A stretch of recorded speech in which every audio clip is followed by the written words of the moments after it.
只要是说对印度的历史有点了解的话，基本也都是知道的。毕竟孟加拉国的话，以前是被称为东巴基斯坦，然后在印度军队或者说是尼赫鲁所谓的大南亚政策这一个前提下，就被武力镇压之后，就改成了现在如今的孟加拉。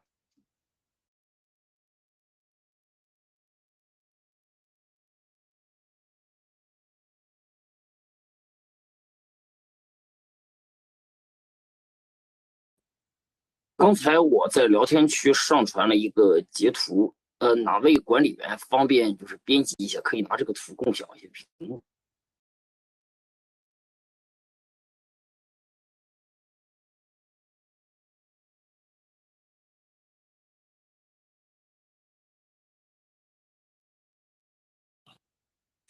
Hello, hello. Yeah, hello. Hi, hi. Yes, yes, I Here, can hear. here. Okay. Uh, Everyone is ready right now? oh, hey, Everyone is man. ready right now? Yes, yes, Yeah, yes. I'm here. Yes.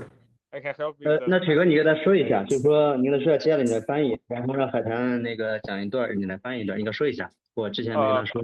Please make some, stops between different maybe uh paragraph or maybe different maybe sentences. I can maybe just make the translation in between. 好，谢谢啊。Just like that. So yeah. Please give me a little. Please stop a little bit between each Okay, okay, no maybe. problem, no problem. Yeah, of each of your lecture. That's the thing. 还有一个 Okay, 问 okay. 题就是，Yeah, I 同志们 understand.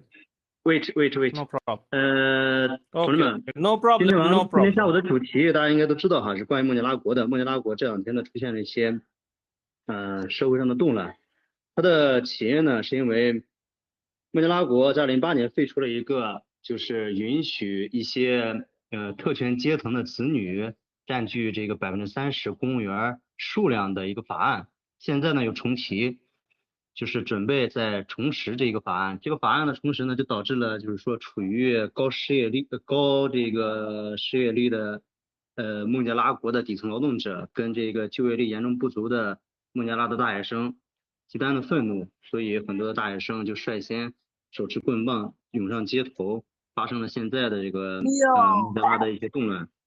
这个问题呢，就是这个现象还在持续，嗯，但是哈，同志们一定要注意，这个总而言之，它是属于孟加拉国的内政，这个请大家一定要牢记，我们不要发表任何煽动性的言论，我们一定要相信孟加拉国的人民、孟加拉国的劳动者、孟加拉国的大学生、孟加拉国的政府，我们要相信印度，最主要的相信孟加拉国的人民一定能够处理好这个问题，大家不要就是说做一些这个任何的一些诱导性啦、煽动性啦这些言论。毕竟我们现在是在网络上进行交流，这个交流分两个阶段，一个的话是由海豚跟大家讲解一下，就是事情在半个小时到1个小时的时间，大家可以针对今天的这个话题，跟海豚进行一些交流。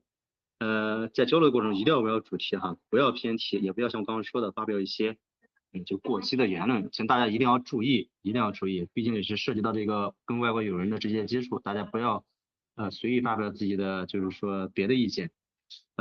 OK OK，海滩 OK，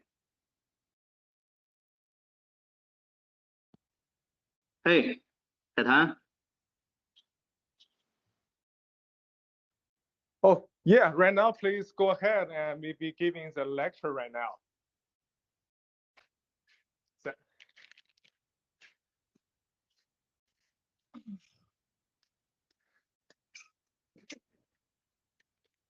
Hello?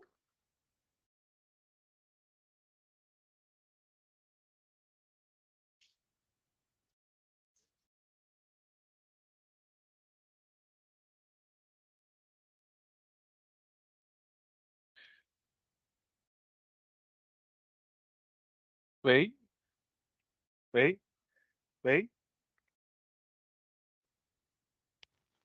我就问，那稍等，我联系一下他啊。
哎，怎么还没接入进来？我给他打个电话问一下。喂喂，哦，我给他打过了，他说要等一下，给他几分钟。好，实在不好意思啊，同志们，实在不好意思，请大家稍等一下这个赛凯。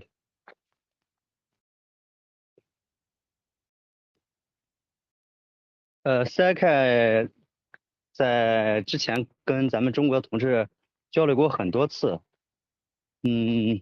他现在是在印度的他是印度共产党党员，就是印度的这个合法的地区执政党印度共产党。这个印度共产党现在有800多万的党员呢，他们这个覆盖的这个就是居民覆盖的这个民众的话，大概是3亿人口。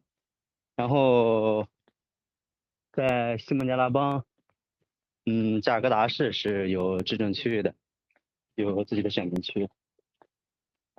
海滩呢还是西孟加拉邦的这个公立的政府联合大学的教授，也是政府选举部门的这个工作人员。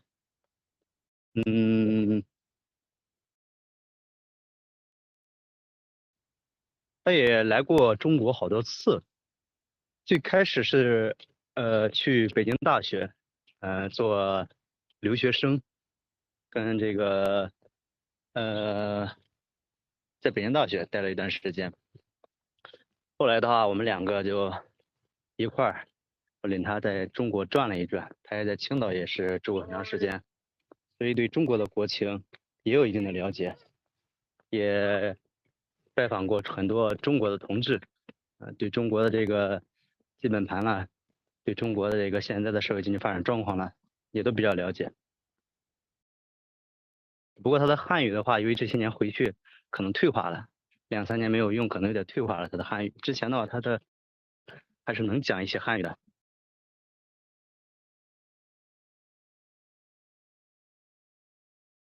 对了，就他在北大期间的话，有没有说过他和东北那边的同志也就是东北那边党分部的那个联系情况？这些我们就今天先不讨论哈，我们先讨论一下孟加拉国的一些情况。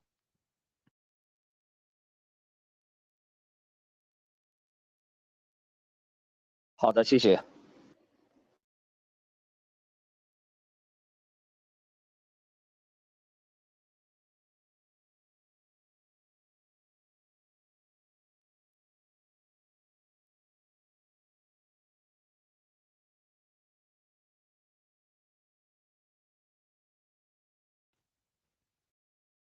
同志们也要多关注一下孟加拉国的中国的同胞以及当地的可能由于这个事情被波及到的普通的劳动人民。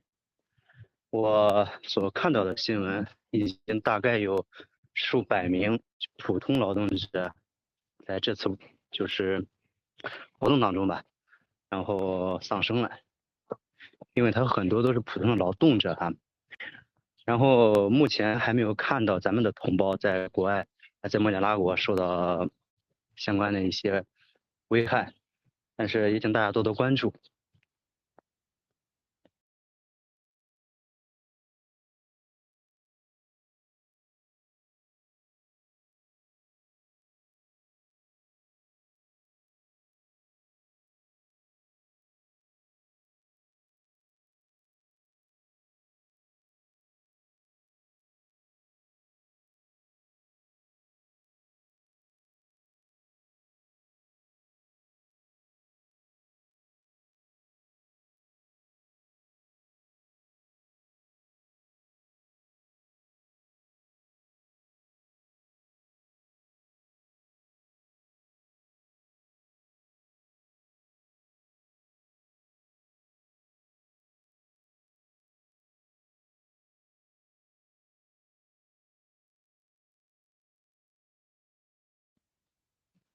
同志们稍等，这个会议的话主要是主讲人的网络现在出现了波动，实在不好意思，大家稍等哈。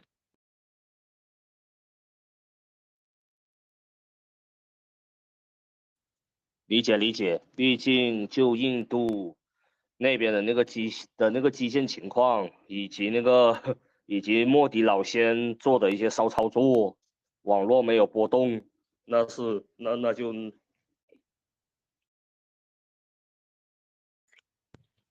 由于对一些中国的服务，包括腾讯会议的屏蔽，导致从印度那边连接到腾讯会议还需要用一些特殊的网络链路，所以又增加了一些卡顿的风险和概率啊，希望大家理解。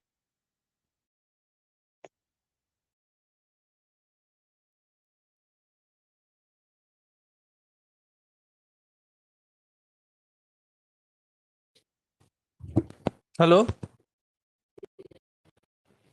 Yeah, Hello. I'm here. Yeah. Please go Yeah, ahead. I'm ready now. Start giving the lecture Yeah, start. to everyone. Yeah. Now it's good to go right now. Yeah. Okay, okay. So I am here to talk about the recent student movement that is going on in Bangladesh. So regarding this movement, what we can say that this is a student movement that has actually, influenced a lot of people around the world. A lot of people are showing interest in it, and it shows that the movement has very successfully been able to, propagate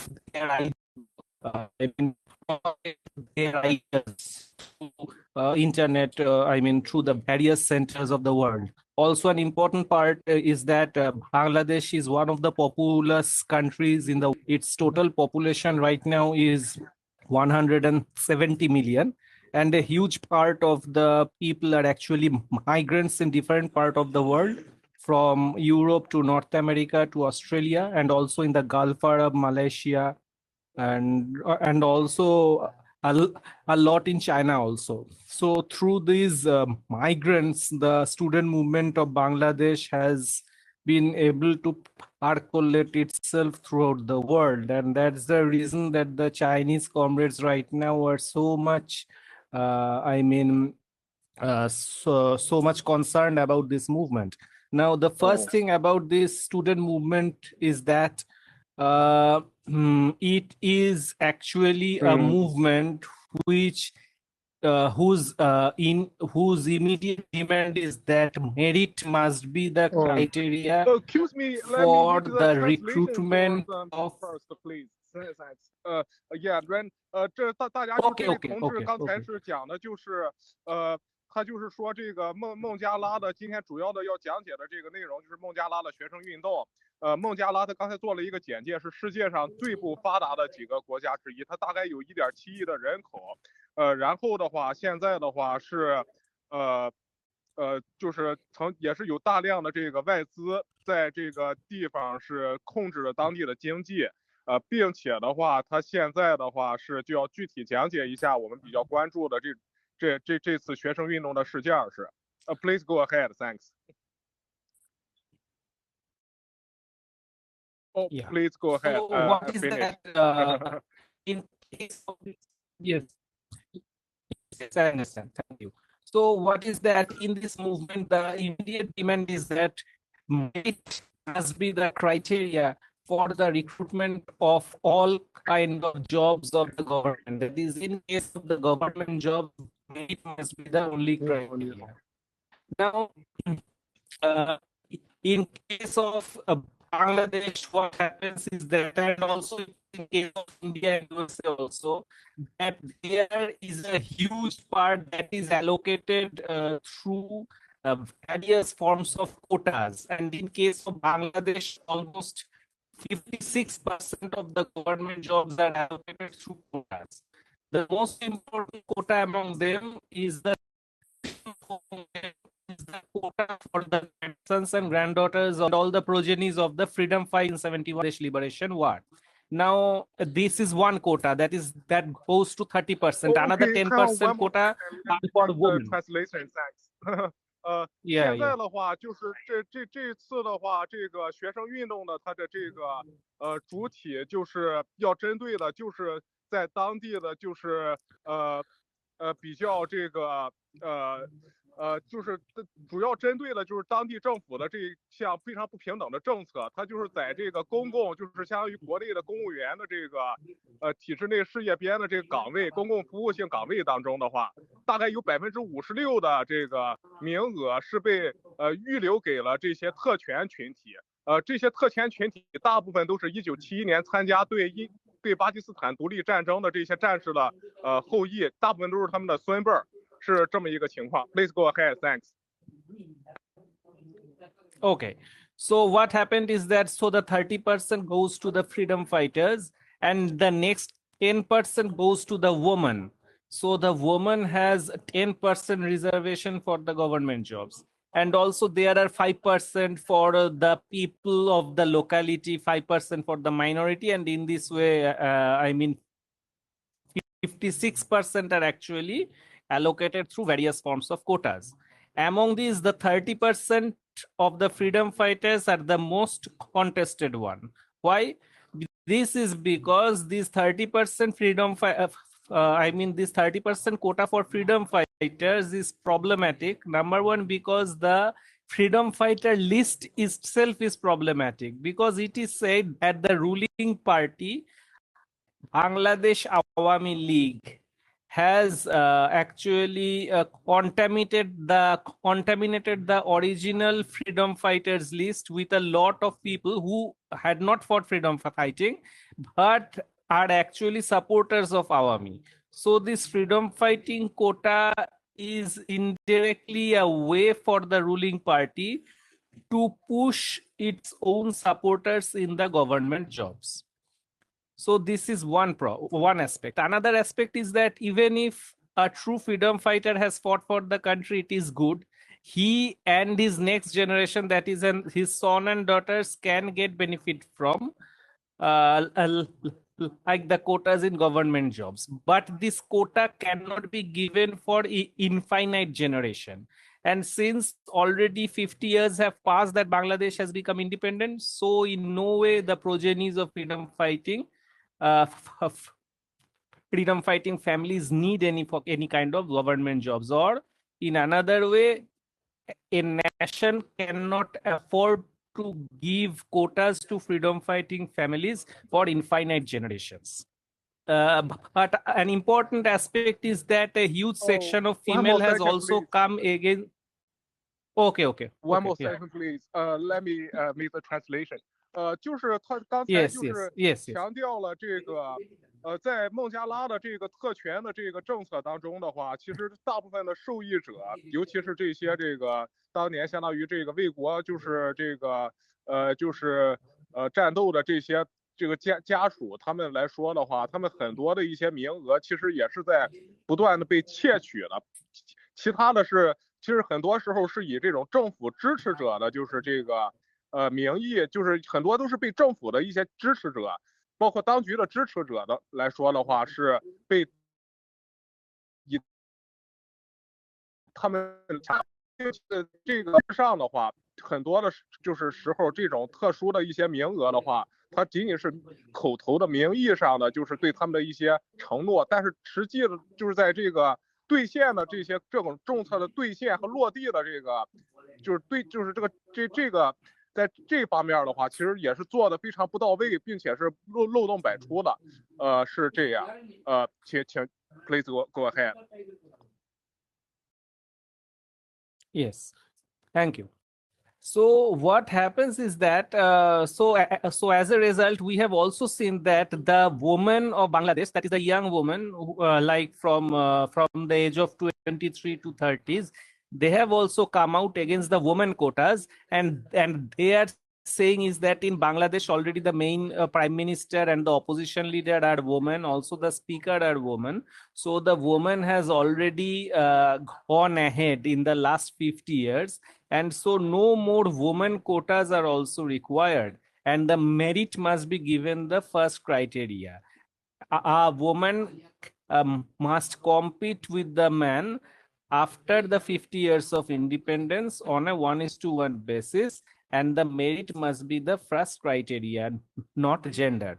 So this is another important aspect of this movement, that the women themselves have claimed that the woman quota is not required, and the men and women must be given equal footing in case of the government jobs recruitment. One more second. Will you translate right the now? translation for that. 就是他这次还有一个很重要的目的，这次运动就是在这个特权的，就是这个政策当中的话，其实妇女她的这个，尤其是女性的这个位置的话，是从来都不被受尊重的。他们这一次这个运动还有一个很重要的诉求，就是要求这个女性能够在这个体系制度中就是尤其是这种公共服务岗位的制度中，能够享有与男性一样的权利。是这样。Okay, finish. Please go ahead. Thanks. Yeah, thank you. So the next, so one thing we must know is that this movement for the recruitment of government jobs on the basis of merit actually began in 2018. And through the massive protests, the then Bangladesh government and its prime minister was also then Sheikh Hasina, who is also right now the prime minister. She actually terminated all the quotas, and she said that 100% recruitment will be done on the basis of merit. And now what happened is that two children or the grandchildren of the freedom fighters actually went to High Court and demanded that they must be given the right to quotas, and the High Court actually upheld the decision that the freedom fighters' progenies have the right to get the quotas in the government jobs. As a result, the student movement again began in this year in 2024 in the month of June. Now, as it began in the month of June again, mainly due to the fact that the High Court has returned the quotas, which has been abolished in the 2018 movement. Now, what happened is that... Sorry. Okay, One moment, okay. please. Okay, you just go ahead. Translation. All right. Go ahead. 现在的话，就是曾经是在18年的时候，就是孟加拉国的最高法院曾经宣判了这个特权的这个政策，就是给予就是这个子女就是服务岗位的特权的这个政策是无效的曾经，但是最近就是这项政策又重新被最高法院所恢复了。这次的这个群众斗争，尤其是学生运动的话，这是最主要的导火索。Yeah, finish. Please go ahead. Okay. Yeah. Thank you. So what happened as a result? What we have seen is that I mean, after the 2018 massive protests, the government was able to, terminate the quotas, but in 2024 June, it was returned by the High Court of Bangladesh. Now the movement again began against the quotas, just like in 2018. But this time, Prime Minister Sheikh Hasina said that the quota must not be, a quota must be there. There must, there should be quotas for the freedom fighters, and all those are chanting against the quotas are actually Rajakars. Rajakars mean those people who had fought against the liberation of Bangladesh in 1971. So they are a minority section, and this is the reason that the Rajakars or those who have fought against freedom of Bangladesh, they have lost because they were minority. So, so what happened is that the Prime Minister Sheikh Hasina indirectly termed the student protesters against quota as those who were against the freedom of, who are against the freedom of Bangladesh. Now, this is, this is nothing new in the constitutional democratic countries. Here, every time some party claims to be the main nationalist party, and everyone who is opposed to this party is claimed to be someone who is actually not a patriot and who is actually an anti-nation.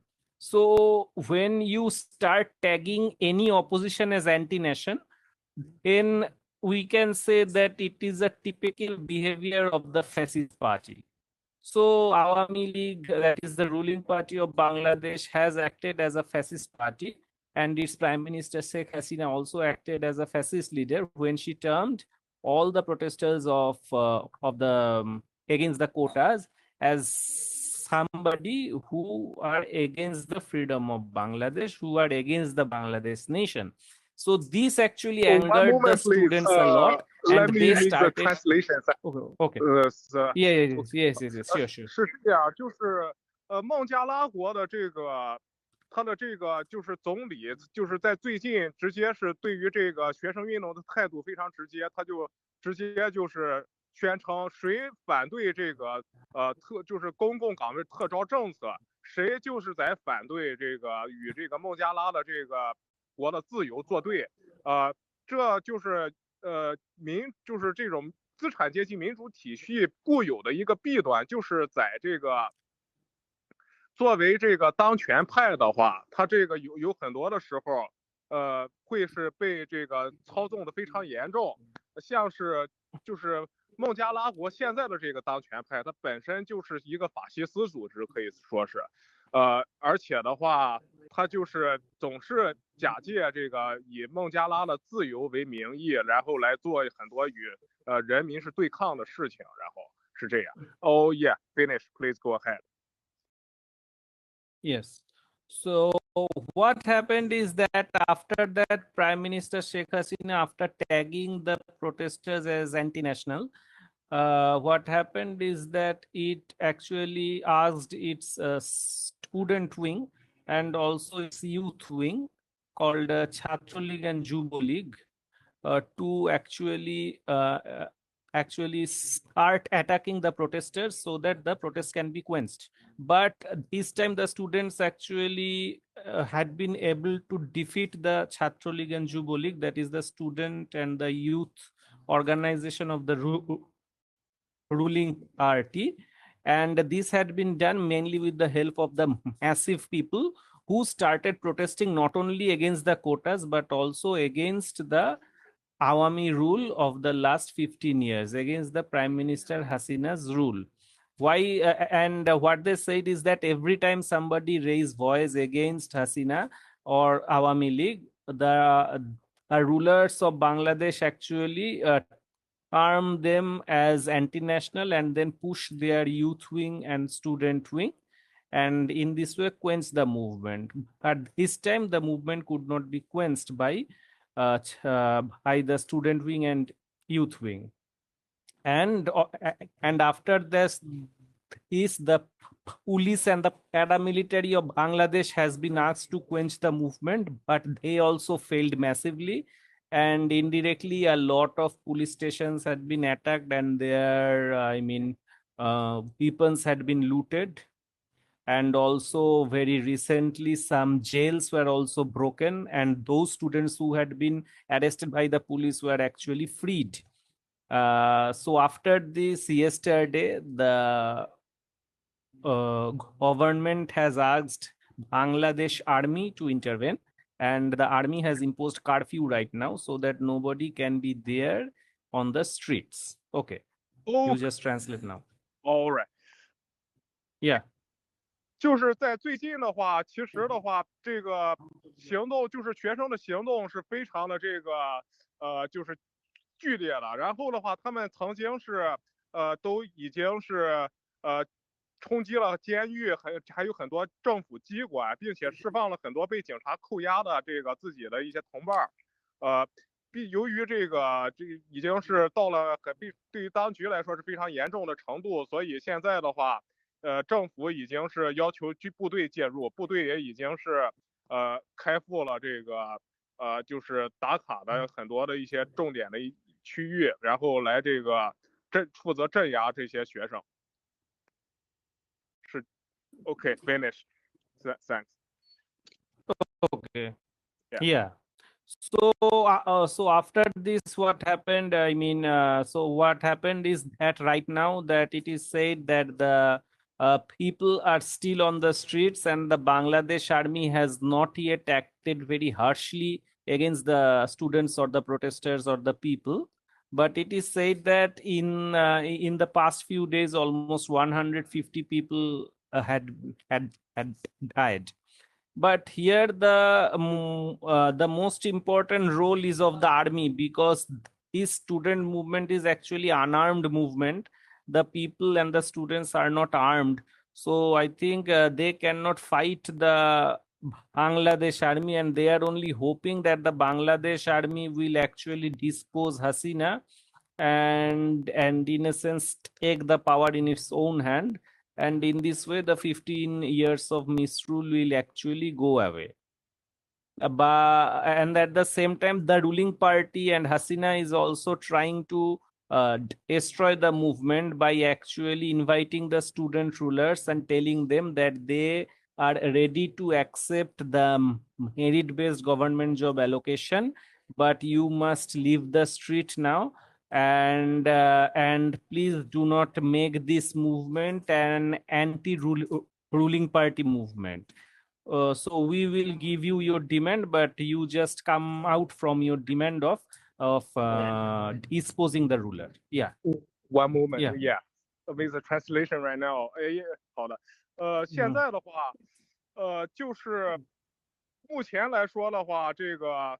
孟加拉军队的这个就是进展，就是状态来说的话，其实他们的这个行动也受到了这个外界很多的一些这个质疑，因为对于这个学生还有这些参加示威的这些人、这些个体来说的话，这些群体来说的话，他们是没有武装的，但是他们并没有真正是做到这个完全是就是有这种他们并不是这个。完完全全的是有像军队那样的这个就是装备，还有各种武器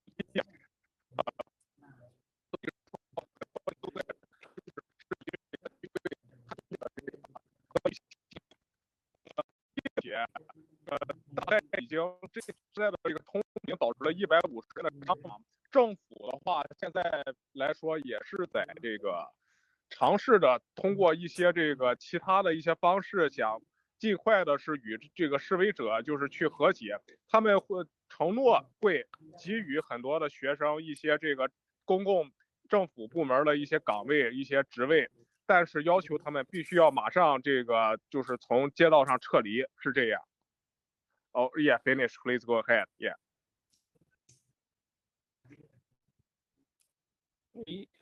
Yeah. So what we can actually see from this movement is that this movement actually began as an unarmed movement in favor of merit-based job allocation, and also in this movement we can find that the present generation gender is much more equal, and the genders are actually thinking for each other. Men and women are very much thinking for each other. They don't want any privilege, and also at the same time many freedom fighting families have also come to say that we do not need any quotas. So what we can say that the new generation of Bangladesh actually wants to give merit the first priority. But another aspect of this is that the people, not only the students, the people of Bangladesh are actually very much frustrated with the rule of the Awami League and Prime Minister Sheikh Hasina, which is already lasting for 15 years. Since 2014, there are no elections in which the main opposition parties are taking part. So in a sense, Hasina is not also winning any bourgeois elections. That is the elections that is that should have happened in a bourgeois system, that is also not happening. So without any election, Hasina is in power for 15 years, and as a result, a lot of, anti-incumbency factors have grown, but people have not been able to vote it out. Vote Awami out. So as a result, people are very much angry with the present regime. And so the student movement has suddenly become anti-ruling party movement only because of the fact that the ruling party has termed the students as anti-national or Rajakar. So this actually shows that the people are very much frustrated. We must know that this Hasina government came to power in the January 2009. And after coming to the power, immediately in February 2009, it has actually destroyed all the army officers who were anti-Awami in a massacre called Ilkhana massacre. So it is often said that that Hasina is involved with India to actually quench all anti-Awami elements within the Bangladesh army.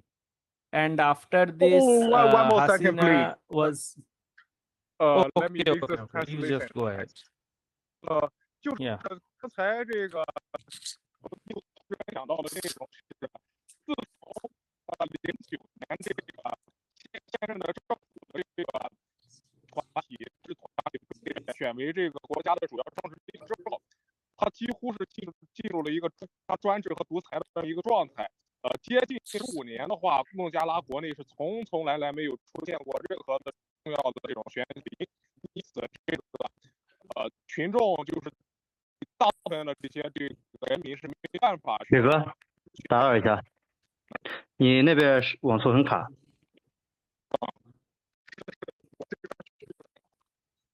你那边你看看，要不重新翻译一下这段，在网速好的情况下重新翻译一下这段，网速太卡了，你那边几乎是一句都听不清。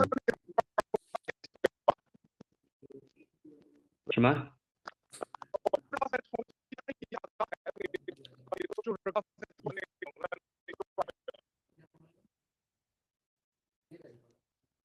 你那边很卡，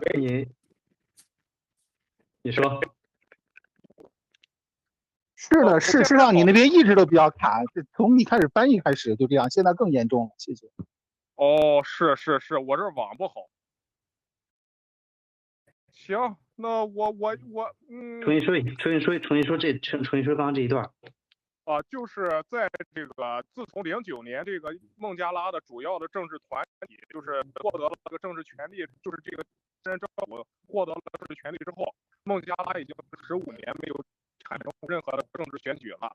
它这个基本上就是一个非常独裁和专制的政府，然后人民对于这个政府的这个也是非常失望，并且其实在它与很多的一些这个政策，尤其是这些所谓的原来的一些这个有过在独立战争时期有对于这个国家有贡献的这些战士的子女的这包括家人的这些特权来说的话，很多的这些群体他们本身是并没有多大的兴趣，也并不需要，但是他们就是去笼络人心，就是去采取这样的一个手段，并在除此之外，就是在当时的话，这个现在的这个主政的这个孟加拉当局的这个政府的话，他曾经也是很残酷的镇压和清洗过军队内部的一些与他的这个就是对这个现任的政府是有意见的这些士兵和就是一些军官是也产生过一次大屠杀曾经。自从09年到现在的话，所以很多的这个大部分这个国民都已经是对这个现在当权派已经是失望透顶，希望有所改变，是这个样。Oh yeah, finish the translation right now. Please go ahead. Thanks.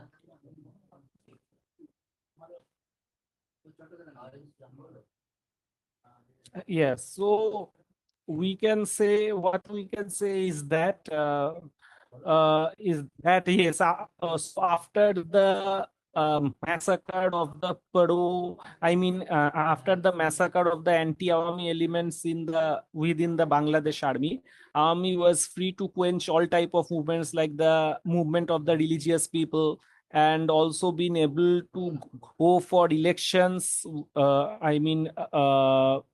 On its own right without actually allocating any neutral government under which the election should be conducted. Awami every time conducted election on its own, and as a result, the main opposition parties never contested since 2014.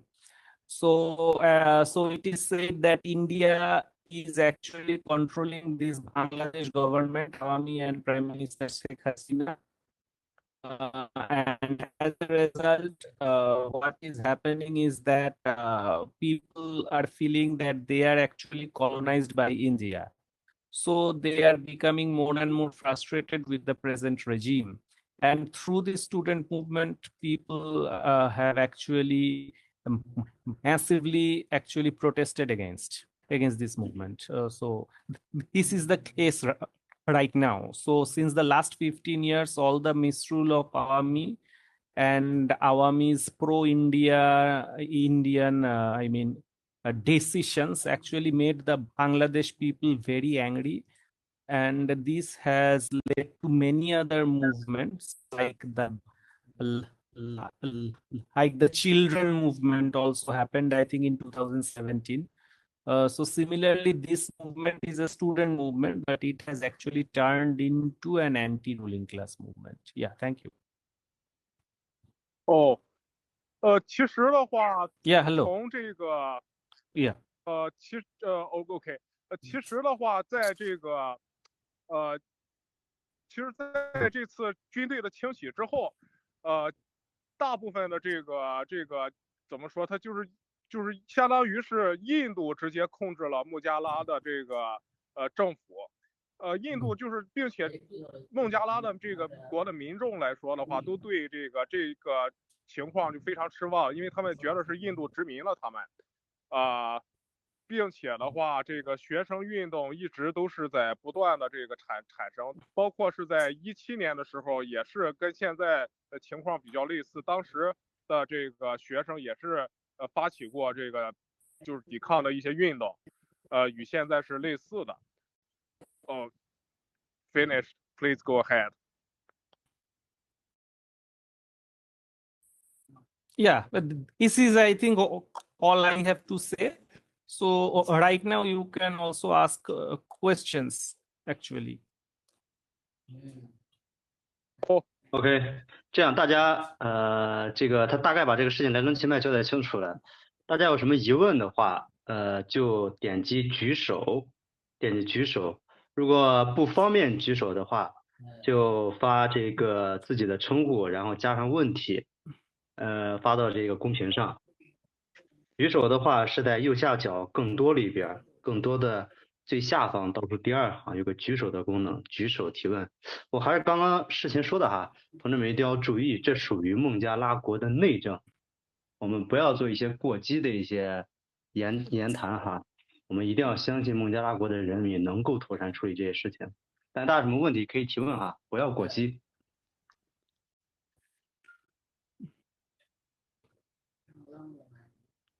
天空，你说一下你的问题。OK，我的问题就是我用英语吧，whether the Bangladesh government turn into the multi-party system after this movement, is it possible?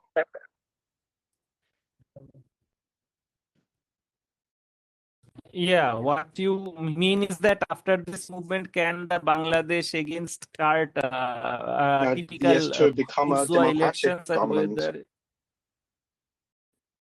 yes, so obviously, if this movement succeeds, it will become again the old form of, democratic government will come in which a government will come through election. So, okay, but Okay. I think Okay. okay. But actually, if the movement succeeds, and this movement will succeed only if the Bangladesh army actually comes in favor of the movement. But if Bangladesh army doesn't come in favor of the movement, I think the old regime will continue. You think it may not be successful? Yes. So the government will have its will win after in this movement, in this conflict. Yes. Okay. What again, please? Again, please. Okay. Please ask the question again.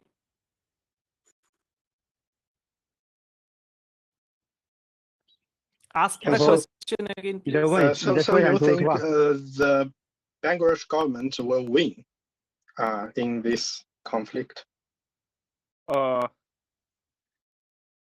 He said maybe if you think the regime will maintain its domination after this maybe event, after this movement.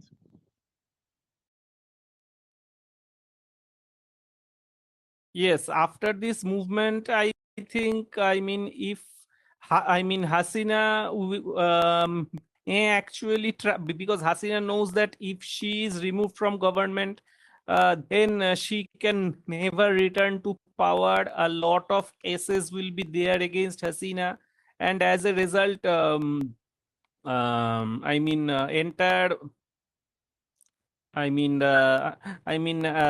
entire ruling party will be massacred. So this is the problem. I think the Bangladesh army has to come in forefront to actually make a difference, because if this movement doesn't succeed, it means Bangladesh army has not supported. So what the people must take the lesson from this movement is that the people cannot do anything through an unarmed movement. A people has to form an armed movement against the present regime. So this is the final, lesson that should be drawn, because the people right now are very much dependent on this decision, whether it will back Hasina or it will not back Hasina. So this actually proves the strength of arms. So people need to have armed movement to actually make any difference. Oh, yeah. Translation. 对，你把刚刚这个提问都还有他回答都简单说一下吧。他刚才就是问了这个是否是他就是不知道就是这个这个印度的同志对于在这个孟加拉的这个就是政府之后会不会就是在这个事件之后能延续他的统治？这个同志是这么回答的，他就是说那个目前来说的话，这完全取决于军队的这个动向。如果军队是对人民展开了屠杀的话，那么就没有任何的可能性能够就是人民就没有任何的可能性能够胜利。这也是这个武装斗争和这个和平斗争的两种的本质的差别。所以说，假如这一次人民是失败的话，那么他们就必须在从中吸取教训，必须要认识到武装斗争的重要性。没了。好，树叶同志，请提下问题。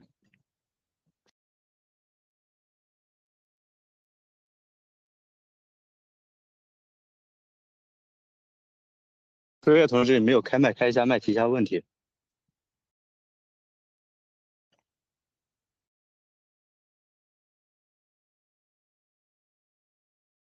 飞跃同志，不好意思啊，一直没有回复，稍后吧。2024是他提了吧？他在那个评论区问的，就是印度在其中扮演什么角色？Oh, that guy just asked that, what role does India play in this movement, do you think, please? This is his question right now. This is what he asked. Yeah. So, yes, it is a very important question. So, thanks for this question. The fact is that Awami has been able to keep power since the last 15 years only with the support of India. So, historically speaking, since the birth of Bangladesh, Awami was actually a supporter of India and Soviet Union. And on the other hand, when there is a military coup against Awami in the 1975, a new government came that is actually pro-USA or pro-West. Now, after this, what happened is that, Bangladesh ruling class started to actually bargain and started to actually manage both the sides. That is, India, Soviet on one hand, and USA on the other hand. But after the fall of Soviet Union, what happened is that USA became too much powerful in Bangladesh. And since then, in 1991, from 1991, actually multi-party democracy became fully functional in Bangladesh only because USA was very much powerful. Because between 1975 and 1991, it was more or less a movement. It was more or less a government run by the Bangladesh army. It is only after 1991 that the multi-party democracy truly became functional in Bangladesh, only with the help of USA. But what happened is that since 2006, what happened is that from 1991 to 2006, so after 15 years, what happened is that in a way,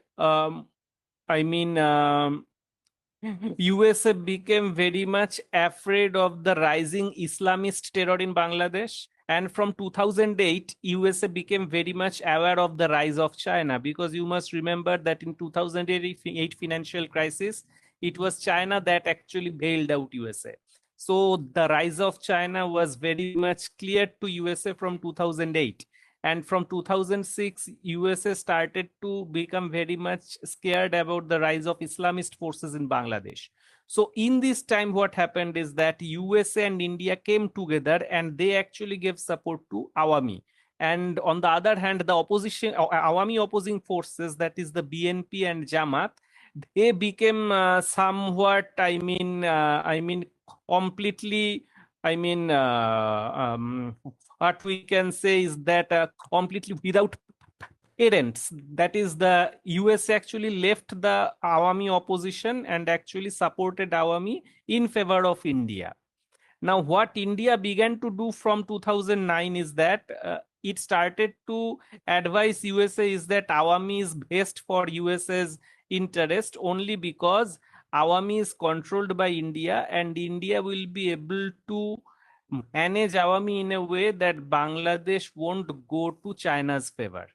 But Awami actually began to show that since India's money pocket is weak and Bangladesh began to depend more and more on China for money, USA became very much unnerved and it began to question Awami and India that India's advice is not true.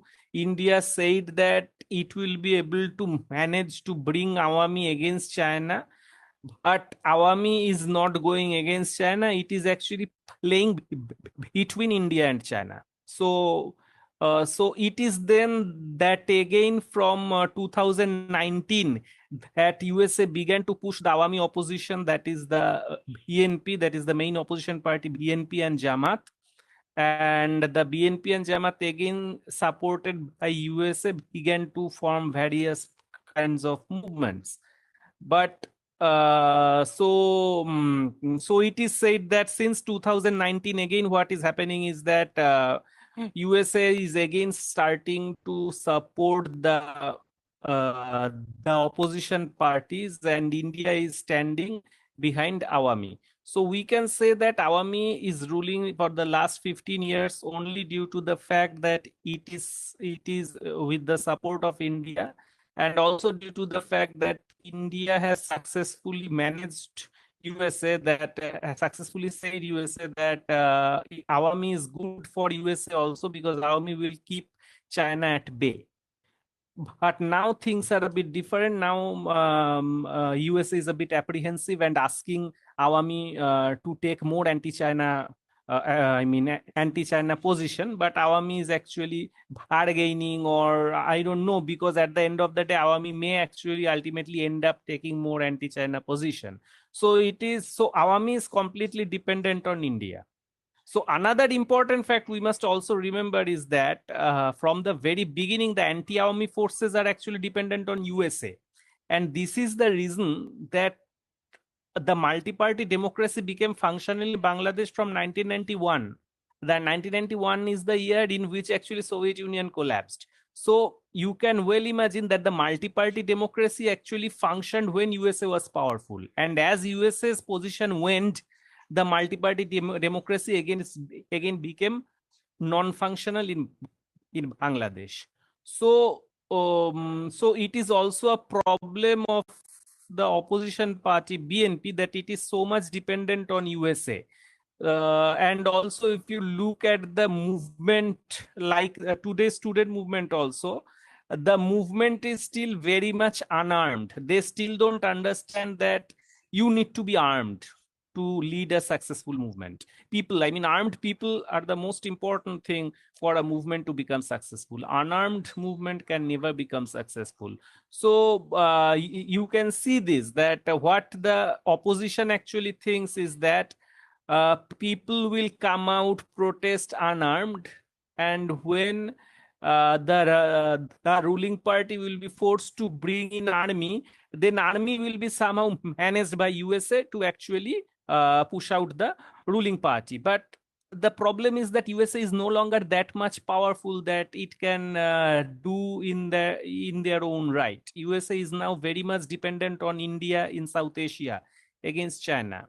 So what is happening is that Awami is somehow balancing between China and USA. Balancing between India and USA, and also managing China till now.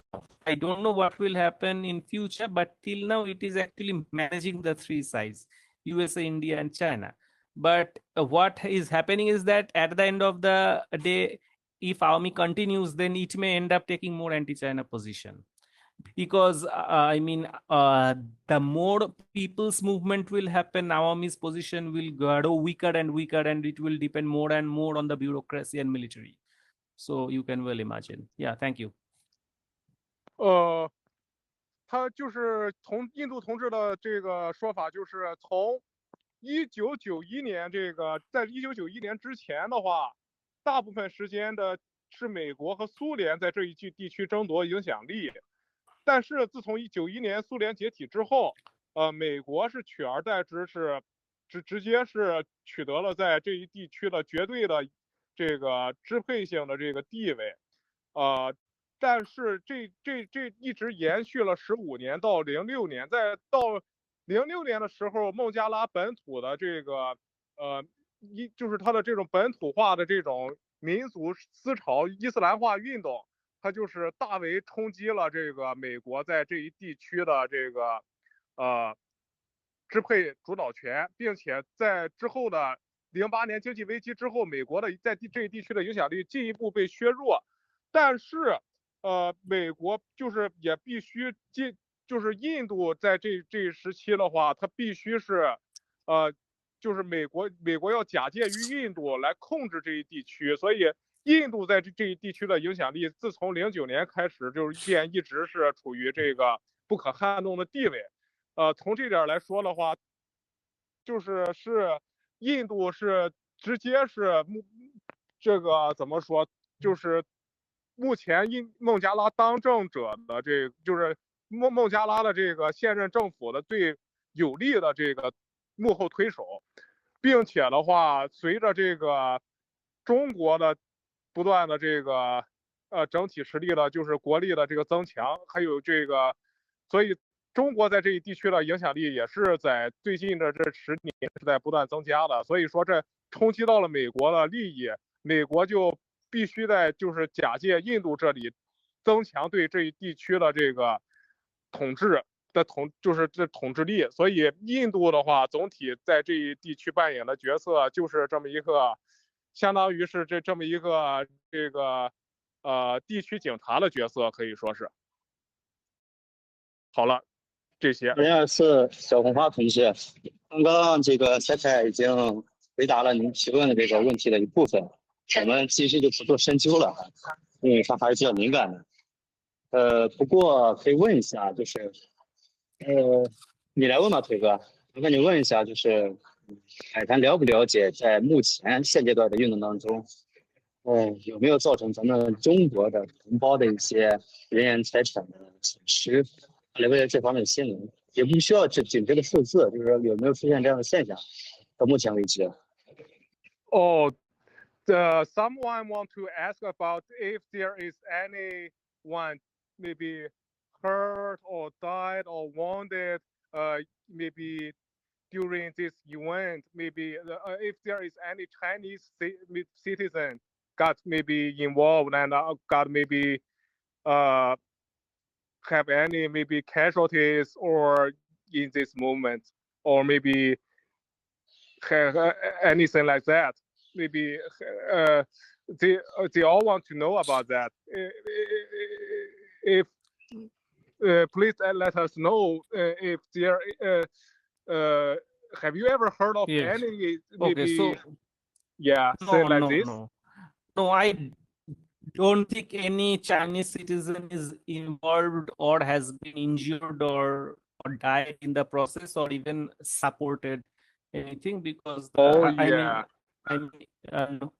any Chinese connection has been called out. If any Chinese, in fact, it is said that some Indians had been killed by the protesters, Indians with guns. They were talking Hindi, Bangladesh talking Bengali. They identified that they are Indian, and they killed 2 Indians as the agent of India. Oh yeah, I see. Wow.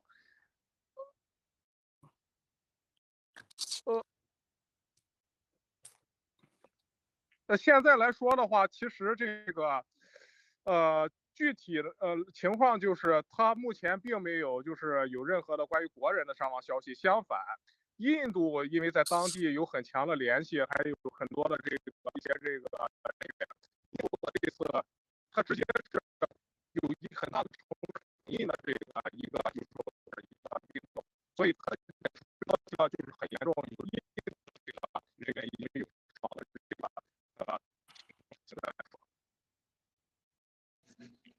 你那边的麦又变得很卡了。我现在在地铁上，现在去一趟火车站，这个不过了，待会儿我的想法。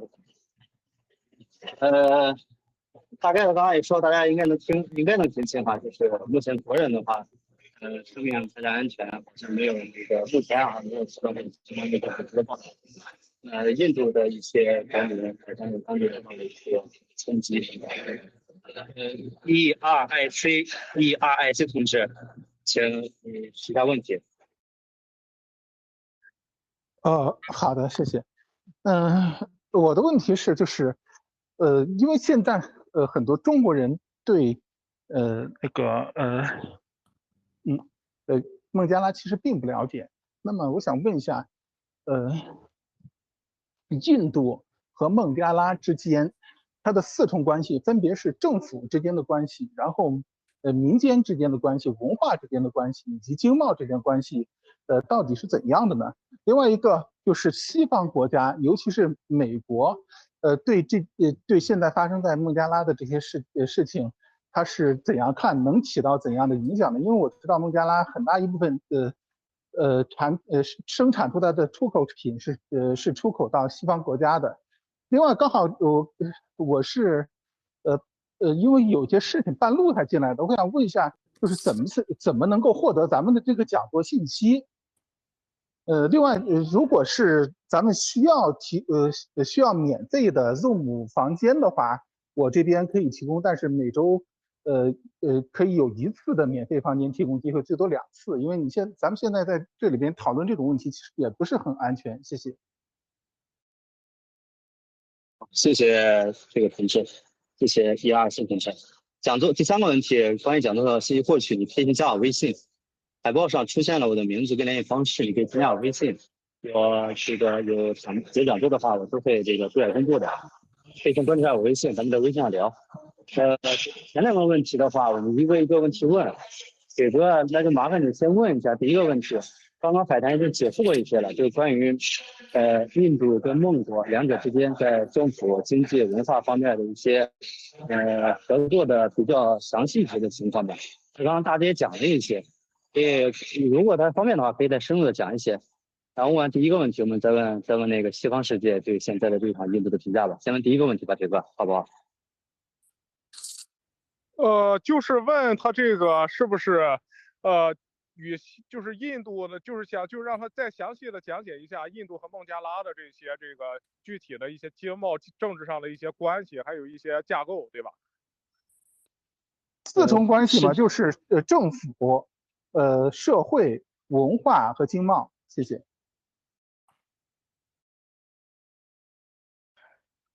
政府、经贸。不行的话，我就直接用英文问，可以吗？您直接问吧，要不。Thank you. Thank you. Please tell us the detail about the detailed relation between India and Bangladesh from four relations. Okay. Yeah. Okay. Between economic, social, government, and government and social and culture. Thank you. Yeah, what happens is that since India supported the 1971 Liberation War, since then Awami has close relations with India.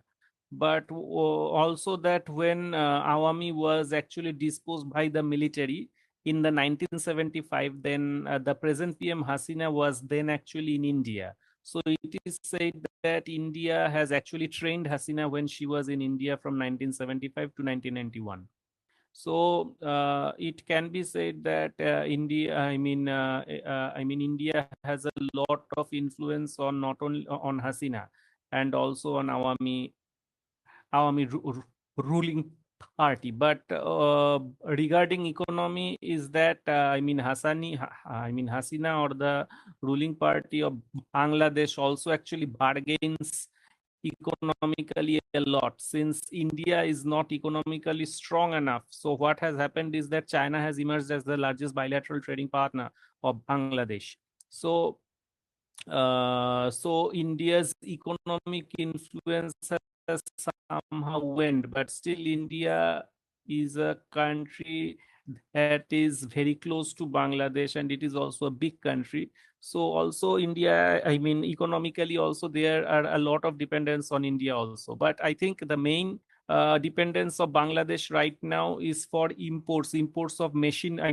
You must know that Bangladesh is the nerve center of the global garments industry, and all the machineries of garments actually come from China. Also, all the necessities also come from China. So which actually helps to keep inflation in check. So I think Bangladesh is actually dependent on Chinese imports, and at the same time Bangladesh garments exports finds its market in the West, that is Europe and USA. So Bangladesh in a sense is also dependent on West. Similarly, Bangladesh army actually takes most of its arms and equipments from China. So Bangladesh army is also dependent on China. But what happens is that but India actually somehow has influence through, through the secret service, like the secret killings, and also by pushing the Hindus of Bangladesh inside administration of Bangladesh. Bangladesh Hindus are often said to be much more pro-India, since the Hindus are minority, though, so they feel that India will actually help the Hindus of Bangladesh, and if Bangladesh becomes too much powerful, then the minority Hindus will be actually attacked by the majority Muslims. So so there is a very disproportional amount of Hindus in the Bangladesh administration, which actually proves in a way that pro-Indian elements a lot in the administration, police, etc. So in this way, India actually controls Bangladesh. Yeah. Yeah. Hello. 你是不是要翻译一下？这位从这儿，谢谢。就是在这个因为这个孟加拉的经济来说的话，它是高度依赖对外出口的，并且就是在经贸方面的话，自从71年之后，它就是曾经得到了印度的扶持，然后能够在与就是从巴基斯坦的这个对抗中能够胜出，然后之后再独立。在这之后的话，在印度这个与印度建立了很多的一些这个经济上的往来，但是印度相对它毕竟来说的话，它的经济体量是不太行的，所以说它就是也就是有相当的很多的一些内部的商品是需要往西方世界，包括这个也包括中国也这些区域去出口的，所以它的这个就是多方面的它的这个贸易对象和伙伴是。但是它这个军队有一些武器也是就是从中国购买的，所以说它的这个对外的依赖程度的话是非常的深的，在经济上是，这是他刚才大概说的。My second question is, during this accident, what do you think the West world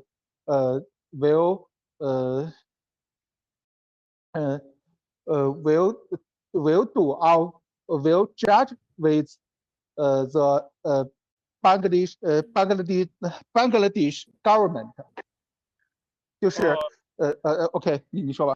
I want to ask you, what do you think the West will react to the movement and the what stuff maybe all the whole maybe movements that is going happening in Bangladesh right now, and do you think the West will also get involved in it probably or not?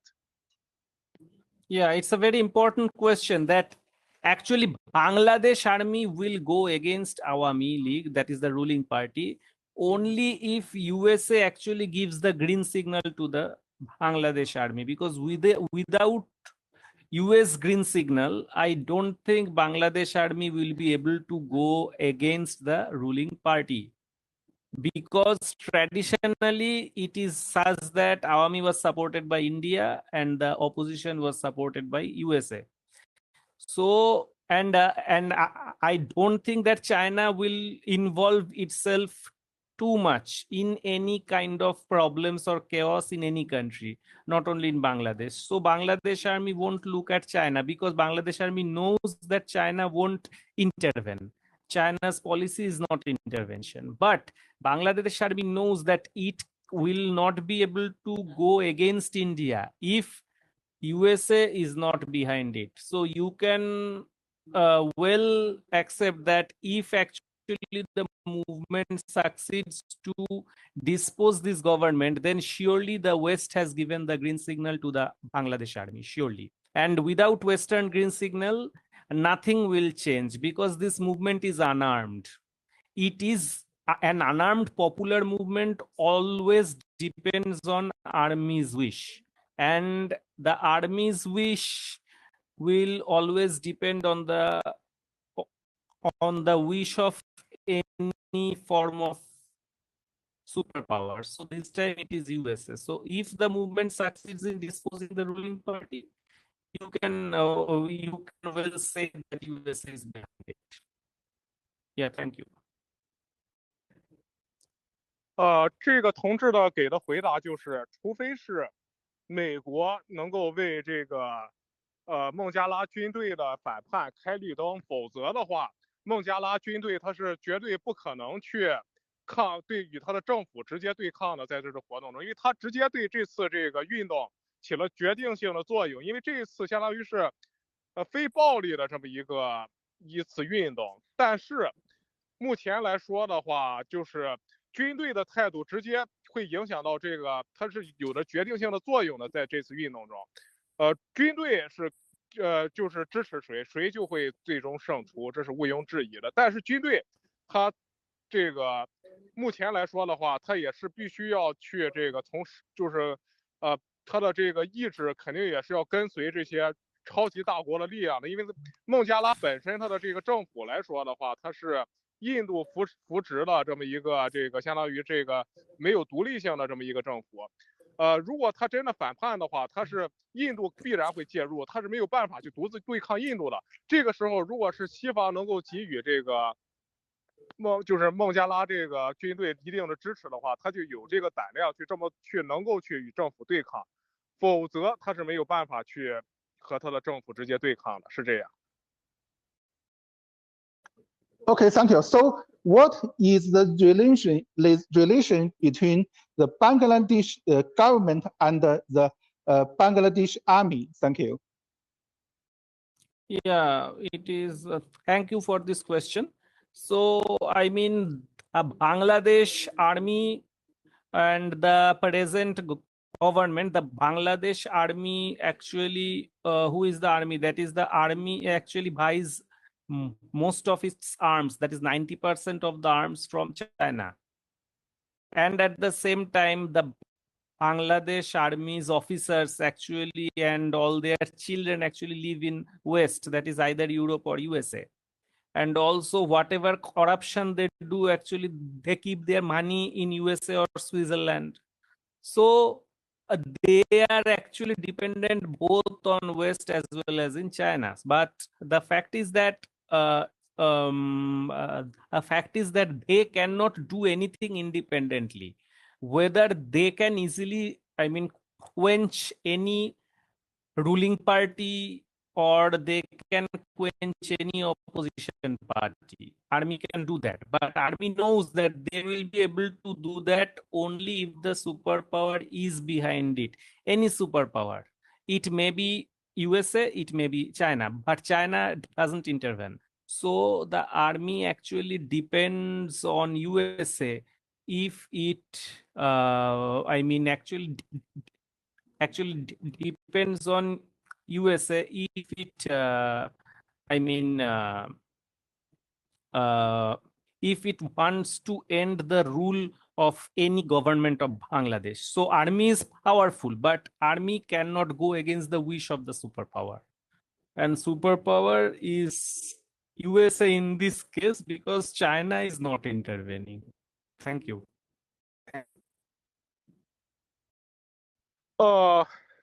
现在来说的话，这个军队它的意志终归是要跟从这个超级大国的，它这个仅仅就是一个这个临时性的这么一个武装组织嘛。对于这个孟加拉政府来说的话，它肯定是印度这个为主导的。那么，但凡是就是军队需要去这个能够有这个能力去对抗他的政府，他首先必须有一个超级大国的支持，这个超级大国无外乎就是中国或美国。从目前来说的话，中国奉行的是对外不干涉政策，所以从这点来说的话，只剩下的唯一可能性就是美国。那么这个就是这么一个现实，现在就这样没了。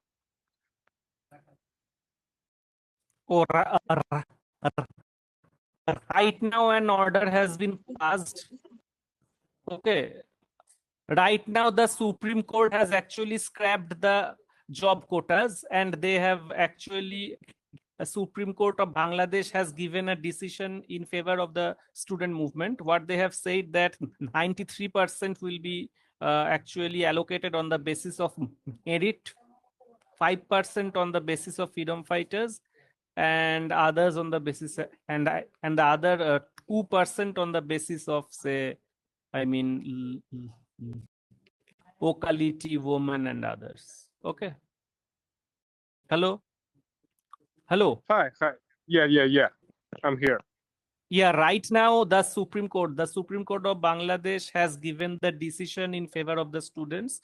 The Supreme Court of Bangladesh has given decision that 93% of the recruitment will be done through the merit basis only, and 5% will be done through the quota. And the 5% only will go to the progenies of the freedom fighters, and 2% will be allocated on the basis of gender. Okay. Oh, the latest update it is, right? Yes, it is the latest update. Right now, everyone know. 刚刚的话有一个最新消息，就是现在来说的话，这个最高法院孟加拉的已经是做出了有利于学生的这个裁定，他现在当局是有一定程度上妥协了，他们把这个比例，从当时是50%-60%吧，这个比例下降到5%了。这个就是给予这个特权群体的这个名额的话，他已经调得非常低了。现在这是刚刚是得到的消息，56%现在变成5%左右，是这样，这最新的这么一个进展有。还有什么问题吗？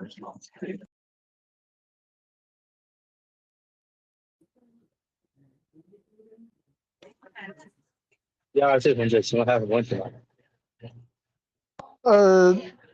没有了，谢谢。就是刚才，但是对他刚才的你分享的那消息，我有一个回应，就是他如果最高法院现在调这个比例调这么快的话，那将来会不会再调过来呢？Thank you. I finished. Thank you.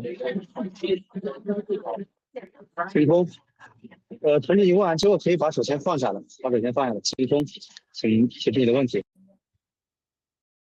There is one guy who I would like to ask that if the Supreme Court maybe makes a decision this fast, just separate the Facebook. Maybe just cancel its decision, or as fast as it could make it this fast. They want to maybe acknowledge that if it is decision, the newest update of the court is reliable or not. That's the thing. Yes, it is reliable. That is what the Awami League or the present Bangladesh regime has done. They want to actually satisfy the students by actually telling them, okay, we are ready to accept merit. So Supreme Court has said that 93% of the government jobs will be given through merit. So what they are trying to do, that Hasina is trying to do, is that tell the students that your demand is accepted, so you please do not file for you please now actually go away to your home, that is you have emerged victorious, and please don't fight against my regime. You understood what I am saying? So this is a very natural decision from the ruler, because the ruler knows that if I accept this demand of the students, then the students will go back, and if I am able to make the students go back to their home, then the movement against me, that is the movement against the ruling party, will also fade away. So this is innocent accepting the students and actually quenching the movement that is against the ruling party. You understand what I say? Thank you. Okay, got that. 要翻译一下吗？就是目前来说的话，这次运动当中的话，所有的学生就是他的针对的，就是他目前这个政府他做出了这个政策，他是确定是非常可靠。他为了缓和局势，因为他非常明显的学生这次运动，他就是针对政府当局的这个特权的这个政策的。那么他就是需要，目前政府需要的就是让学生尽可能的得到满足，然后让他们赶紧回家，不要在大街上再继续闹下去。从这个角度出发的话，那么他就可以尽可能的去这个减少后续各种的一些叠加的一些问题对他带来的麻烦，这个是绝对是可靠的。所以说，董哥，请提出你的问题，董哥。我想问一下萨卡，就是关于，hello，hello, I can hear you。我想问一下萨卡，就是关于印度经济的情况，就是因为最近很多新闻说苹果要在印度，苹果要把很多富士康的产能转到印度去，而且最近的很多新闻都说印度就是那个欧美的很多资金都要往印度走，就是我想问一下，印度经济现在是在增长的很快吗？因为外资的涌入，就是第一个问题就是外资有没有现在外资有没有大量的涌入印度？第二个问题是，就是现在印度经济是什么情况？谢谢。尽量不要偏题，不过问一下吧，也可以，尽量不要偏题。接下来，this guy want to ask about how's the economy of in India right now? He heard that a lot of foreign capital have been rushing into India and moved producing like used to maybe located in China, not to India. From that, yes. So maybe should it be has it already been functioned maybe stimulating and pushing the local economy forward, or maybe or not? Yeah, he want to ask about how the economy in India, more details about it right now. Yeah, that's that. Okay. So regarding India's economy, what I can say is that India has recently seen a decline in the foreign capital flows. Okay, in 2024, it has seen a massive decline in the foreign capital flows. Now, a part of the foreign capital is actually portfolio capital, that is their secondary investment in the assets. And a part is actually direct capital, that is those capital that actually comes for making factories and offices and also mergers and acquisitions. So whenever we talk about foreign capital, we must always remember that a foreign capital implies, not just, it implies the investment in the speculation, that is asset trading, and it also implies the investment from one company in buying one company or selling one company. So a portion of FDI actually becomes a greenfield investment. Greenfield investment means actually investment that actually makes production. So if we look at the FDI in India, it is not rising. Like in China, FDI has risen, but foreign capital has fallen. It means that the foreign capital that comes for speculation or asset trading has fallen, but the foreign capital that is for production has actually risen in China. In India, it is that both the speculation as well as the productive capital both has fallen. So we must understand that India is not China. India is neither China nor South Korea. India is a highly feudal structure. A lot of feudal institutions are still intact. Also, if you go to the company, if you go to the biggest companies of India, the CEO is actually the son of the promoter. So you can well understand the management of the big companies of India are family based, which is not at all competitive globally. So Similarly, there are a lot of freebies for actually winning elections. A lot of freebies in the rural areas, which actually makes people of the rural areas very much sedentary. They don't want to migrate to the cities and become cheap labor. So, so this actually, and also the condition of primary education, secondary education, and health is disastrous. So people are not productive also. So India neither has very productive laborer, nor its management is still very much family centric. So as a whole, it is not an economy that can compete globally. So naturally, India is not at all important in the global supply chain. What India does is that it just puts some tariffs or gives some subsidies and makes some, make some production globally. Like in case of smartphones, you can see that subsidies are given to smartphone industry, and so some global smartphones are created in India. But if you look at Vietnam, Vietnam are actually producing everything. Why? As the USA is raising tariffs on China, what Vietnam is doing, what is happening is that Chinese are selling through Vietnam. Similarly, in case of the Mexico, it is selling through Mexico. But other than smartphone, not a single product that has been produced in India as a result of the tariff increment for Chinese goods in USA. So what I say is that what we have seen in East Asia, like Japan, Singapore, South Korea, Taiwan, and now China, you cannot see this in South Asia, because in South Asia, the feudal institutions are still very much intact, unlike in East Asia. Also, East Asia has its own... Please say Taiwan province of China, not just Taiwan. Yeah.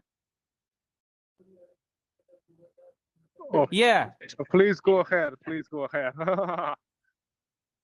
No, what I mean is that, what I am trying to say is that step by step, how the industrialization, happened. I mean, the East Asia has successfully been able to emerge as an industrial powerhouse. Okay, so be it the renegade province of Taiwan, or be it China, or be it Japan, or be it South Korea, they are a manufacturing powerhouse. To some extent, also Malaysia, Thailand, Vietnam maybe, but you cannot expect this from India, because in India, the feudal institutions are still very strong. People are not migrating from the rural areas to cities properly. If you don't migrate, then you cannot have cheap productive labor. Without cheap productive labor, you cannot have a globally competitive industry. Thank you. Okay, got that. 刚才就是他提到了这个，你就是在问是不是现在外资这个涌入印度之后，也这个他们也能够像中国当年一样，这个在吸收了这个外资的这个大量涌入之后，出现了这经济腾飞的状态，其实并不存在的。不论是所有的这些发达的相对就是地区也好，国家也好的话，他们都是有一个大的先决条件，就是首先是有充足的这个人力，还得就是比较就是充足的相对偏廉价的人力，同时也得这个有这个比较系统和全面的这种工业生产链，就是工业这个制造业的这种类目不能够有缺陷，不能够有短板。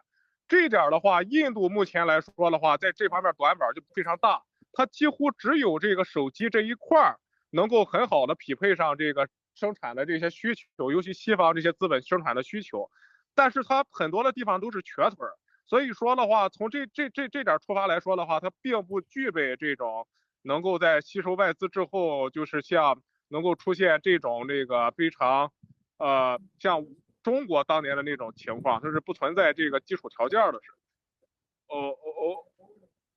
好 ，OK， finished 。OK。行，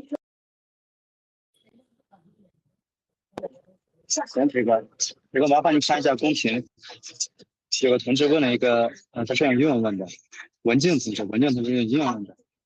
他想问一下，一个是这一次反对过程中学生有没有同的领导核心，然后另外就是是否得到了孟加拉国的大多数群众的支持。你可以看公屏。Oh, so there is someone want to acknowledge that if the students who have been involved in the movement, they have the very strong leading force or core, maybe what is there, maybe, let's see, do they have any maybe very strong leadership in this movement, or also they want to ask about if there is any what's the attitude of the people of Bangladesh, their attitude toward this movement. They want to acknowledge the people of Bangladesh are completely with the movement. People of Bangladesh are completely with the movement. They want the merit-based system, but the people of Bangladesh also wants to remove the Hasina government. So this is where actually a trade-off is. Students want, a merit-based recruitment system, and the people wants the removal of the Hasina government. So Hasina wants to push student out of the movement by actually granting the demand of the students. Okay, by accepting the demands of the students, the Hasina government wants to tell students that you please do not rise against me. Okay, so this is where everything is right now. But I think if any successful movement against the regime is needed, then it must be armed movement, because any unarmed movement will have to depend on army, and army has to depend on the superpowers like USA. So I don't really think that it is enough to actually oust Hasina, though this movement is enough to bring back the, to bring the merit-based recruitment system. This is okay.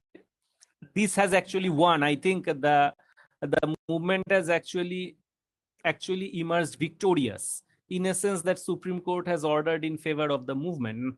93% will be allocated on merit. So I think the movement has won, but I think it will be not strong enough to remove Hasina. Thank you. OK，现在来说的话，这次这个领导的话是有绝对的这个领导核心的话，其实也这次运动整体来说它的自发性是非常强的。至于非常就是具体非常明显的这种领导核心，目前来说的话是并不是很存在的这个情况。同时呢，在这个具体的组织当中的话，大部分都是因为都是学生自发的嘛，他们就是诉求很简单，就是要求缓和，就是公共岗位的这个供给短缺对于他们自己的就业的冲击，并且在这些对于这个普通的孟加拉人民来说，很多的一些底层来说，他们参与也是很积极的参与到了这次斗争当中去，就是为了推翻他们现在的当局。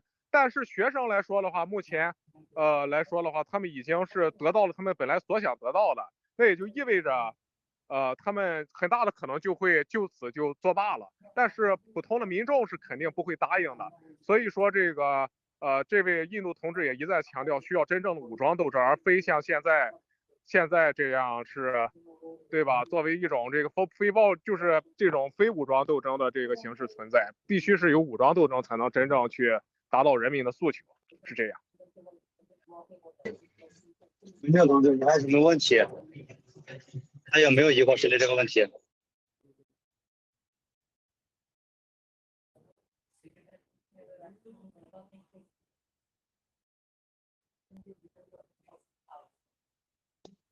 如果没有问题就成。哎，这个叉叉叉同志，你怎么把手放下了？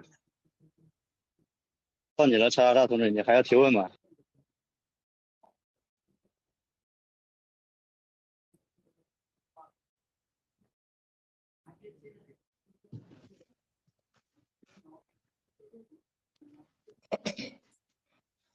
中国学生同志，请你提出你的问题。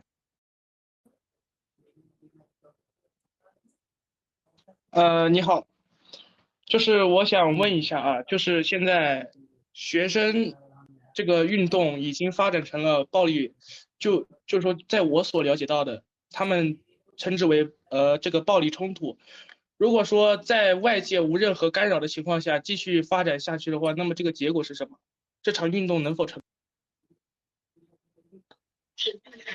哎，刚刚不是说印度政府已经妥协，孟加拉国政府已经妥协了？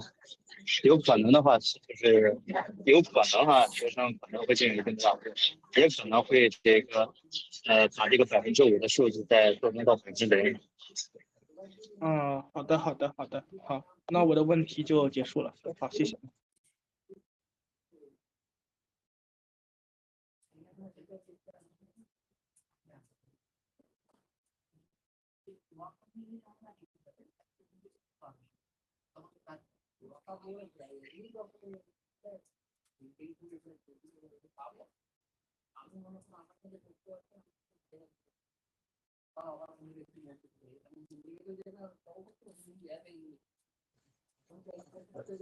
不是丢了吧？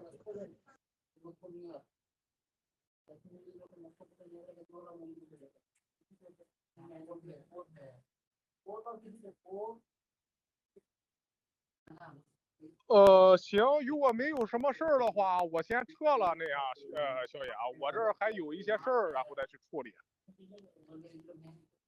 行，稍等一下，观众没有什么问题吧？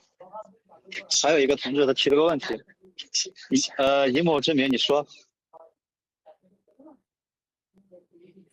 哎，你好。是这样的，就是会议的最后是说孟加拉就是那边就是学生群体的诉求已经是基本得到满足，但你后面又补充那个底层人民的这部分，就是如果说学生那边的基本诉求，或者说我们这一次的议题已经是得到了一个解决，那么对于孟加拉的底层民众以及其他各派来说，就是他们会不会说借由这个由头，过一段时间，然后选择去继续斗争，甚至有可能把它扩大到一个不可收拾的一个局面，例如说会和其他地方的同志一起重新组建一个重新完成他们新的一个政权的一个诉求，是这样。这印度的同志刚才其实已经指出了，孟加拉军队的话，他现在如果他这个底层就是没有真正的能够有这种暴力斗争的这种形式的这个组织出现的话，那么他一直就会维持下去他这个政权，因为他这个军队只可能是听从这个超级大国的指令，不是中国就是美国，要么就是印度。对吧？他政府现在是印度控制的，从这点来说的话，如果是他这个没有军队的支持，他们民众又没有什么武装斗争的话，他一直就是采取这种非暴力的这种斗争形式，那么终归还是不会有特别大的作用。刚才这个同志已经强调了很多次了，这个问题是你。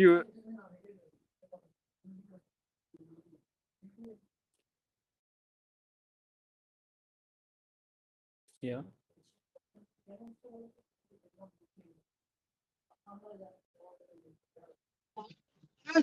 对，大概情况是这样。以某之名啊，你看有没有什么问题？我最后的一个问题的话，就如同刚才会议之前所说的，就是现在印共的各方，也就是国内间的各个同事的话，还有没有说保持一个基本的联系？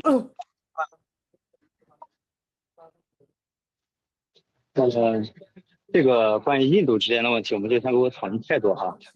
这个毕竟还要考虑到印度和俄罗的安全。而孟加拉国的一些情况可以让他简单说一下。他有同志也提问了，就是关于孟共主题哈，水哥，要不问这咱们就装最后一个问题了哈，就是可不可以请海豚讲解一下孟加拉对他所了解的孟加拉国现有的共产主义组织以大概情况，可以简单介绍一下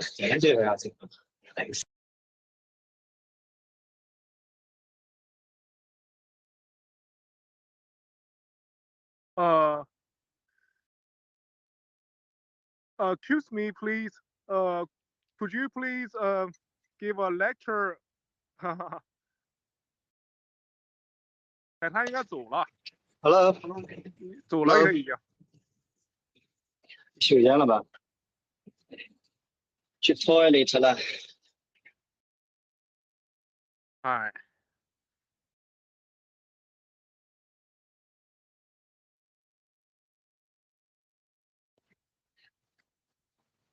印度共产党是合法组织，印度共产党合法组织。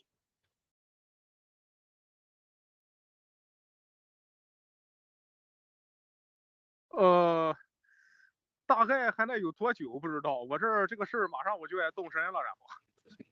对了，这个问题解说我们这个问题答案我们解说。就是哪一个问题需要是？你就问他一下，就是他所了解的关于孟加拉国的主题这个社会组织的一些情况，简单介绍一下。就是最新的一些情况，对吧？最新的情况，最新情况。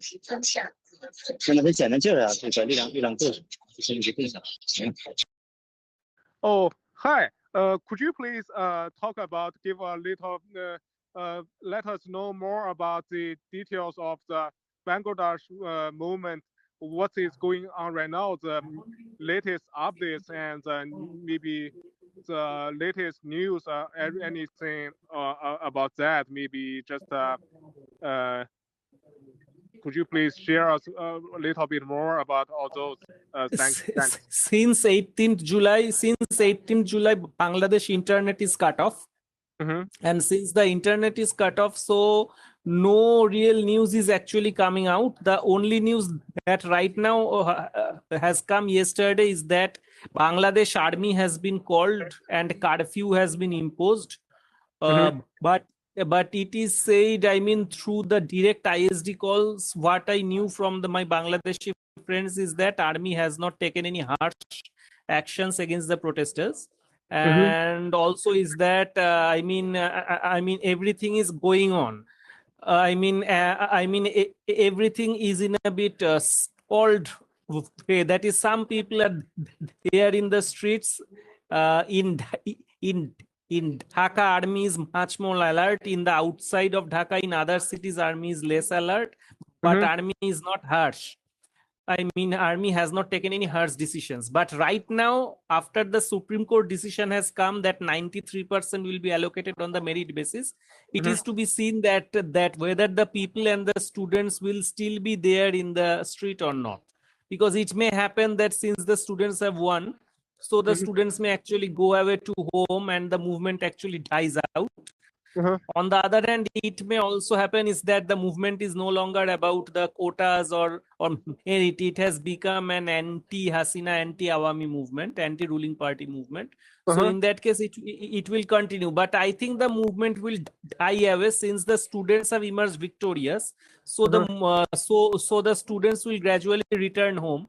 And so if the students return home, I don't think that others will have a chance that they will continue the movement, because the army won't, again I am saying, Hasina can be disposed only Bangladesh army actually goes against the ruling party, but Bangladesh army can't go against it without the green signal from USA. So I really don't think that anything will happen to Hasina government. The student has won, that's all. Okay, got you. 现在来说的话，最新的进展的话也很难去获知。他唯一能够获得的消息就是，现在他的这个最高法院通过了这个决议。目前来说的话，学生的诉求主要就是在于这个，我们刚才都提到那些方面。然后，目前如果是当这个学生们获得了这个一定程度的这个要求上的满足之后，他们有大概率是会陆续撤离。如果是没有撤离，并且他这个军队已经被部署到位了，现在是，但是没有采取任何也就是剧烈的行动。只是他的军队现在不可能去完全对抗政府，因为就像他们说的，必须要有一个超级大国为这个军队坐庄，才能去付诸这种行动。总体的这个现状就是这样，再没有什么其他的最新的这个动向了，也是。就这么多。行，可以。你给我说一下，我先到此为止。下的问题的话，你可以在那个微信群里边，因为海滩在群里哈。不过我好像把前面这样的群给拉反。没关系，大家有什么问题的话，也可以加海的微信，可以加我微信，我把海的微信推给他。今天就先到此为止，我们都还有点事，去忙去。同志们，今天到此为止。Finished. The meeting has maybe ended. That's it. Please. Okay. Yeah. Okay. Thanks a lot. 谢谢。Thanks a Take it lot. easy. 谢谢你，谢谢你。大家想加海的微信的，可以接下微信，我到时候推给你们。今天下班到此为止，稍后见，8点见，8点，8点左右，还有这个还有这个，你们再见。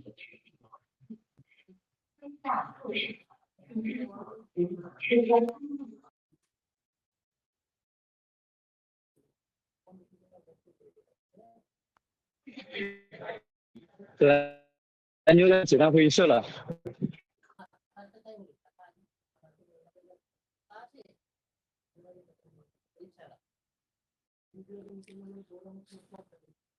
喂，可以结束了吗？对，可以解散会议室了，因为我们现在都有点事儿，我跟几位现在都有点事儿。好的。嗯。